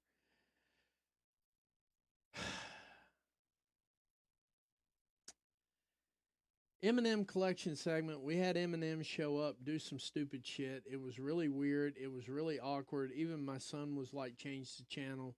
It was that bad. When my son says change the channel, it's bad. It was bad. I'm with everybody else. We needed to leave that shit in WWE. I realize that they're getting a platform to do things in a sort of a different manner, but they're getting a little bit creepy with it. It's starting to get creepy vibes, and when it gets creepy vibes, I mean, I can handle one good hoedown. It doesn't matter whether it's men or women. I try to give everybody equal benefit of the doubt, but that shit right there was hokey and creepy. I'm escaping that whole thing. The big takeaway is they finally got the jacket back, which is really, really shitty, considering the biggest argument right now is the potential main event for Bad Blood started over a freaking bracelet. And the fact of the matter is, we have the Alamed, we have this shit show, and it's over a fucking jacket. Anyway, they did their thing. It was revealed that Billy Gunn somehow took out Hans, whoever the fuck Hans is, and became the model. And then they were starting to do the beat down. And then all of the other models jump on Billy Gunn, and the Elamed run out there. And we have this big long ass fight for no good reason at all. And it was all over a jacket. And all of this could have been on Dynamite or on Rampage. This could have been a Rampage segment too. Couple of matches I would have taken out of Rampage and put into Grand Slam, and I would have taken matches out of Grand Slam and put them into Rampage. This would be one of the things that should have gone to Rampage. It was garbage. It was garbage. It was garbage. It was garbage. It was all of that and a bad. It was a bad. It was a bad segment. Bad and disappointing at the same time. I really hoped in that segment, and I'll tell you why it was disappointing. I really hoped that when Billy Gunn was revealed to be the model, I thought the redeeming quality out of this is maybe we're getting a breakup of the Elaine. And dude can go off and have his singles run, and Max Caster can just fucking go.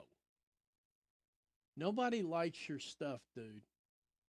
And shout out, you know what? Shout out to those fans for letting him go away. What is go away heat, you may say? That's where the fans literally are sitting there telling you to go away. Shout out to that. And they're going to get that again when they get out to California. You watch that happen. But anyway, I'm escaping the rest of this. I thought I was getting something out of this that became blatantly obvious I was not getting it. So I'm just like, you know what? You nerfed me. Okay, I get it. It was funny, haha, and I get the hell off of my television. The other thing I will say too is I'm going to do the main event now, and then I'm going to get into the match I really want to talk about because it was the match of the night, in my opinion.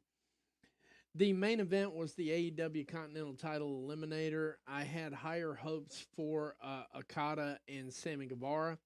The match itself did not disappoint. The result did. It seems to me like they're setting up Okada to be this gatekeeper that he's not. I mean, don't get me wrong. I enjoy it all. My kid got a laugh out of, my son got a laugh out of the middle finger segment.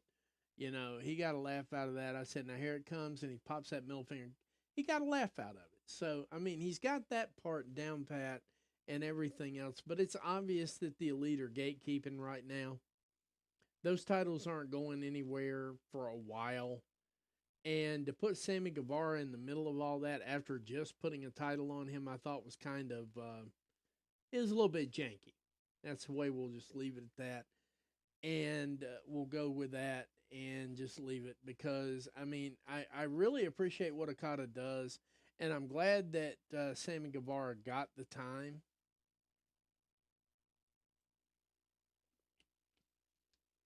He's really come very far with Dustin Rhodes.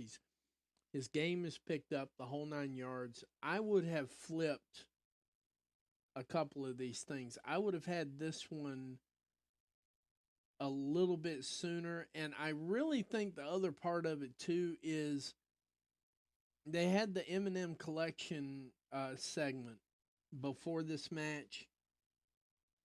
And I think it was so extremely deflating that it just killed it for me. And plus, I know good and well that this was taped. So the fans were probably like, guys, all right, we're to the main event. Yay. I think that's what it was. They were like, we want to go home. So, I mean, I really think that's why it was kind of dead. The match of the night was your three-way dance between Hologram, the Beast Mortos, and Dralistico. I told my son who was watching Alabama versus Georgia, I said, if you want to spend about 5 minutes away from that murder in there, come on in here and watch this. And boy, he was just mystified like I knew he would be. This was a cheat code on top of a cheat code on top of a cheat code on top of a cheat code on top of hologram straddling up, popping straight up, landing flat feet on this guy's shoulders, dropping right back down into a hurricanrana.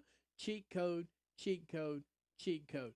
The main part of this now is there apparently is a feud developing between the Beast Mortos and Hologram. And as I understand the backstory of this, and I picked this up because occasionally I ninja watch a couple of other people, and one of the ones I ninja watch just because I want to get an idea of how stupid things are going is the podcast with Disco Inferno in it and Conan. Now, I have a lot of respect for Conan because he's been in the business for years, and I listen to him tongue in cheek. And, I'm like, well, at least you didn't drool, at least you didn't go to sleep, and you didn't snore. That's the kind of thing I'm looking for now because most of these guys are older than I am. And I did not realize how stupid Disco Inferno is, but he is really butt fucking stupid. I'm just going to tell you that right now. And I don't care how that tastes going down, Glenn. Just letting you know. I call you by your name too, Glenn Gilberti. I don't care how that tastes going down. You're dumb as a bag of rocks and not half as useful. Quote that, clip that. I don't give a shit. He's dumb. But they were talking about one of the things. What got me hooked is they were talking about how Tony Khan had picked up some people and they were calling them by their AAA name and their CMLL names. And it's like, yeah, he goes off to be Hologram and this guy goes off to be Beast Mortos. So they've got history. These two have history. So the storytelling part of this is I think the Beast Mortos is going to have to eat one more L. Either that or they'll put him in there. They'll put Hologram in there with Dralistico and he'll eat the L. Somebody's going to eat one more Hologram L on this before it moves to the next phase. But you know what, Tony? You can run this one back at a pay-per-view. Not the very next one, but you can run this back at the pay-per-view after next. This was gorgeous. Cheat code, cheat code, cheat code, cheat code. And is anybody else surprised and amazed at how well the Beast Mortos moves for a big man? Is anybody else as amazed and surprised as I am? I don't think that exists. I really don't. I don't think that exists at all. I couldn't be any more surprised. Every time Beast Mortos gets in the ring, every single time he does something new and it wows me. Same thing with Hologram. Hologram just comes up. He's an innovator. Let me say that again. Hologram is an innovator.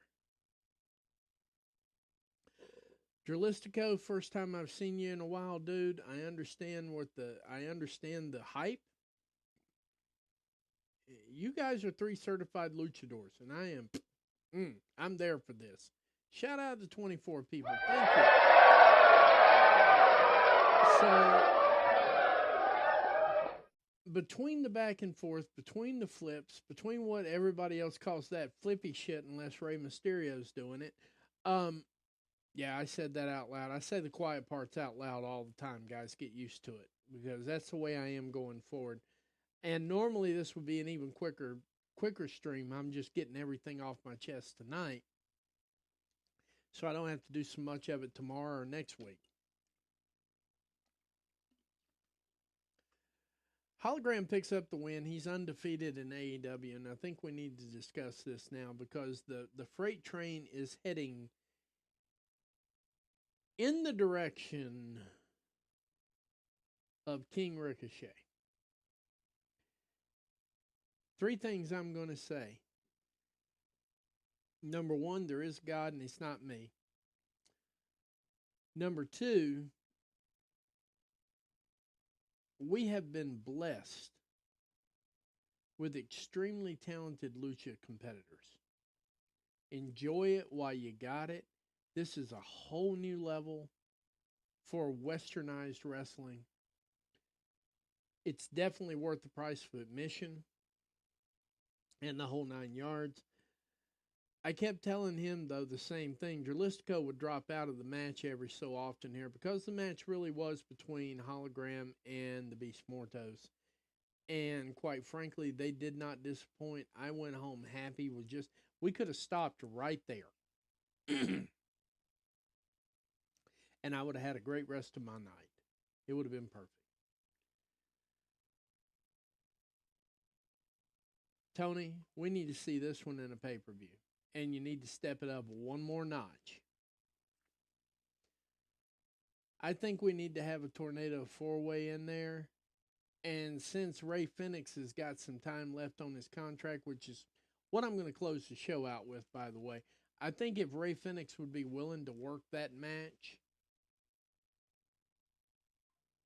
here's what I would do. I would make a deal with Ray Phoenix.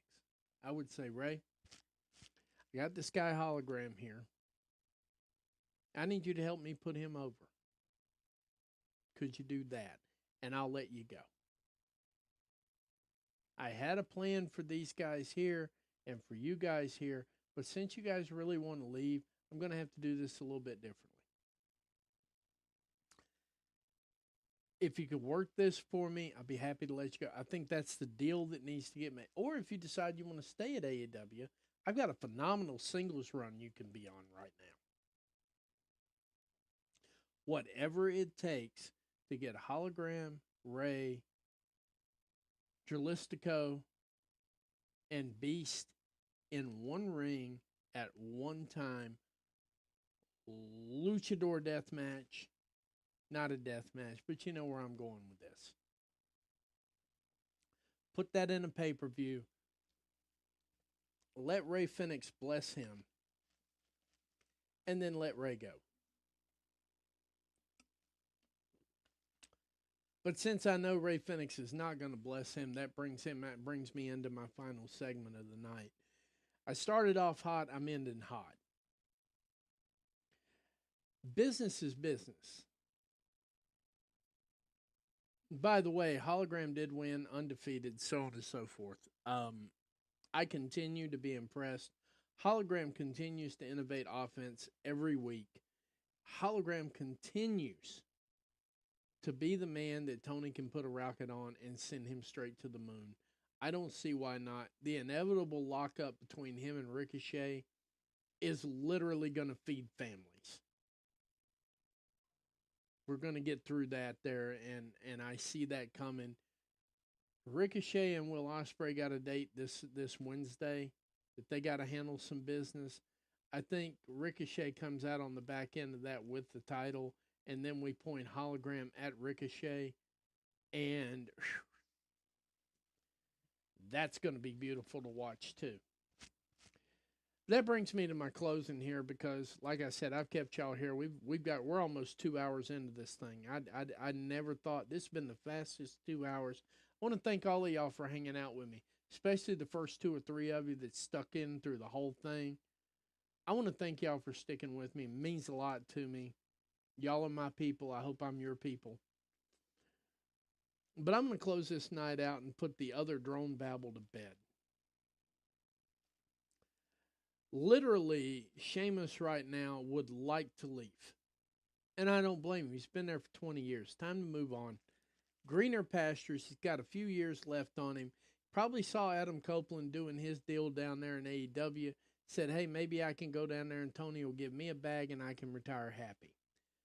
Unfortunately, he had injury time on him, and WWE says, well, we don't even need to talk about your contract yet because it's not up. And they're correct because he has injury time. Now, there was absolutely zero, and The Rock means zero energy for that whole scenario. So what, Sheamus don't matter to y'all? Is that what you're trying to say? But Tony Khan finally stepped up and said, you know what, Ray, I need to get at least almost a year's worth of work out of you. And the entire internet lost their damn minds. Oh, this is shitty. This is that. This is the other. Couple things we need to cover, and I did not get that deep into it yesterday. I wanted to, but I didn't. But I'm going to step it all the way through here now in these closing minutes here. By the way, shout out to 26. Thank you. Thank you. Thank you for showing up. Thank you. I'm going to wrap this thing up in a bow for you. This is a lot of how these businesses work. When they're hurt, regardless, they're still drawing paychecks from home with insurance, by the way, something else WWE doesn't give their wrestlers because they're independent contractors. And even though they're independent contractors for Tony, Tony still insures all of them. Shout out to Tony for that. But when they're sitting at home, they're drawing a paycheck. And Ray Fenix sat at home a lot and drew a paycheck. And of course, his brother was running around talking about how great this deal was and everything else and blah, blah, blah, blah, blah. Tony says, hang out here a minute now. I still get a year out of you. So on and so forth. That's called business. He's already been paid for work that has not yet been rendered. Now, for those of y'all saying, well, but he got hurt working there. You know what? You got hurt working somewhere at some point in time. You still had to go back and do your job. Yeah, you could stay out for a little while and go to the hospital and all that, but they still want to get the work out of you. You know? You're paying into those benefits, guys. They're not giving you anything. And when those benefits that you worked into run out, they quit paying you again. Then you either go back to work or you starve. Pretty much how it works. Ray owes a year of paid time, paid money from this hand to this hand, paid time. Ray owes him that. Now, should Tony let him get out of it? No.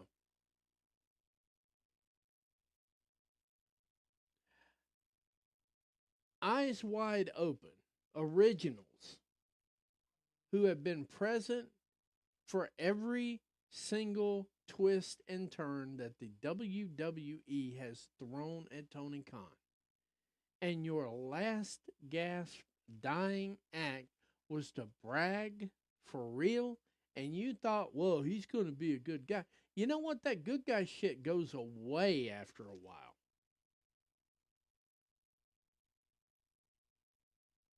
But it's not even a matter of being a good guy or a bad guy. It's a matter of being a businessman.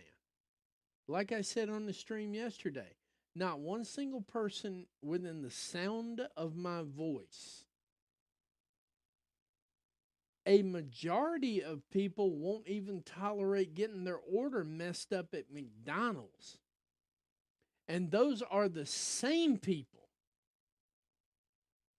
who are standing there indignant with all that fake rage going on. Oh, Tony Khan, this is not Tony. This is not fair. It's totally fair. Half of you want let me back that up. Half of the WWE drones will not get out of Burger King without a perfectly made sandwich. Are the same people who are sitting there making fun of Tony Khan for hanging on to talent he's already paid for. I've seen some of y'all folks get a certain kind of way over a fucking $2 milkshake. But when it's 10 million, or that's an exaggeration. When it's $1 million, oh, well, Tony should just eat that. He's a billionaire anyway. He should eat that. You know what? The next time your milkshake gets fucked up, it's $2. You should just take it, shut the hell up, and walk out yourselves. Now, how does that sound? Not too cool. But that's life. They made a decision. They made choices. They did adulting. Now we're all doing adulting. Just because our adulting doesn't match your adulting doesn't mean your adulting is correct and our adulting is wrong. Doesn't happen that way. But guys, seriously, I've had you for 2 hours. Ladies and gentlemen, I swear, coming through everything that we've come through this week so far, getting through this hurricane, getting through Helen, I got some really good friends right now that are struggling and are really struggling now because of this. Some people I know have lost their homes, and some of them didn't have insurance. And those are the folks that are in my thoughts and prayers all the time because now they got to depend on FEMA to get them over the hump. I'm not digging that. So I appreciate all of y'all hanging out with me while I get all of this out of my system all the way across the board. That means the world to me. I really appreciate that. We got some good football coming in tomorrow, from what I understand. And then we got Monday Night Football to go over and interrupt Raw because apparently Raw can't do business anymore if there's football on the channel. But I need it. I'm just being a smartass at this point. It's late. I'm trying to get some of y'all to laugh because I can just feel that energy. We are going to try and do a stream depending on how everything lines up. I'm going to try to do one Wednesday. My preview stream, like I've been doing with the Hump Day stream, we're going to try to pull that off on Wednesday. And then Friday, we're going to do the pre on that. And then Saturday, we're going to be back here live for Collision. And like I said, after this hurricane thing here, after all the stuff we went through, I was actually doing a live in the middle of a windstorm and a really, really, really, really big windstorm. Just because I was just trying to get my mind off everything that was going on. I appreciate guys that showed up for that too. But I want you to take a little time, look around you, take inventory of the people that give a shit about you, and make sure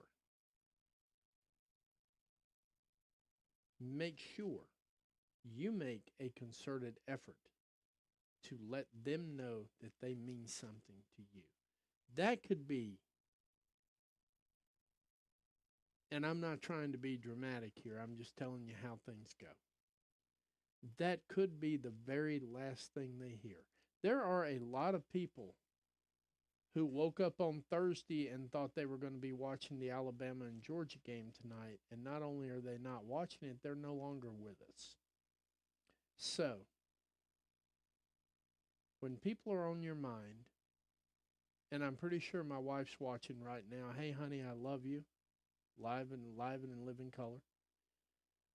Take that time. Let them know. Because in all honesty right now, if you got absolutely nothing out of this latest hurricane event, the one thing I want you to get out of it is life is short. Don't take 1 minute for granted. And with that, this has been your AEW Collision and Rampage review here on Graps TV and The Sicko Show. I am your host, the Matty Man, reminding you, at the risk of sounding like Baldy over on Raw, make sure you spend some time, love somebody. And as always, I just want to say good night, America, wherever you are. Thank you for your time. Blessings on all of you. Take care. Enjoy the rest of whatever's going on tonight. And I will definitely probably see you tomorrow in between football games. Take care. Be blessed. And good night, America, wherever you are.